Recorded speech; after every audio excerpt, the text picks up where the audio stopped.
বিয়ের বছর না ঘুরতেই পরিণীতির রহস্যময় পোস্ট ঘিরে গুঞ্জন। গেল বছর দীর্ঘদিনের প্রেমিক আর আদমি পার্টির নেতা রাঘব চাড্ডার সঙ্গে সংসার পেতেছেন বলিউড অভিনেত্রী পরিণীতি চোপড়া। বিয়ের পর থেকেই নেটিজেনদের চর্চার মুখে পড়েন পরিণীতি।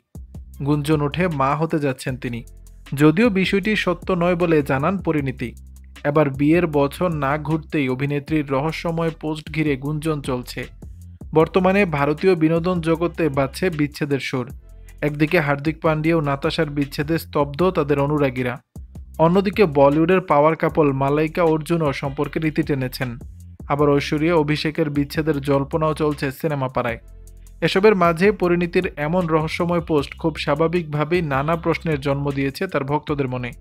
তবে কি পরিণীতির সংসারেও চলছে অশান্তি, নাকি এমন পোস্টের পেছনে রয়েছে অন্য কোনো কারণ? সামাজিক যোগাযোগ মাধ্যমে পরিণীতি লিখেছেন, এই মাসে আমি নিজের জীবনকে আরও একটু ভালো করে দেখার জন্য থেমেছি। আবারও বুঝেছি একজনের মানসিকতাই সব। অপ্রয়োজনীয় বিষয়ে গুরুত্ব দেওয়ার কোনো প্রয়োজন নেই, এর জন্য এক সেকেন্ড সময় নষ্ট করবেন না।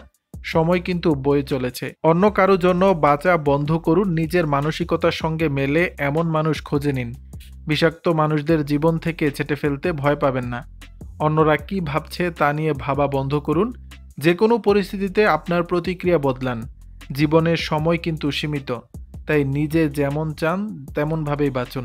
যদিও কাকে নিয়ে পোস্টটি দিয়েছেন তা প্রকাশ করেননি পরিণীতি, তবে পরিস্থিতি বা ঘটনা যাই হোক না কেন, অভিনেত্রীর পাশে সবসময় ভক্তরা রয়েছেন বলে জানিয়েছেন তারা। দর্শক, বিষয়টি নিয়ে আপনাদের মতামত জানাবেন নিচের কমেন্ট বক্সে।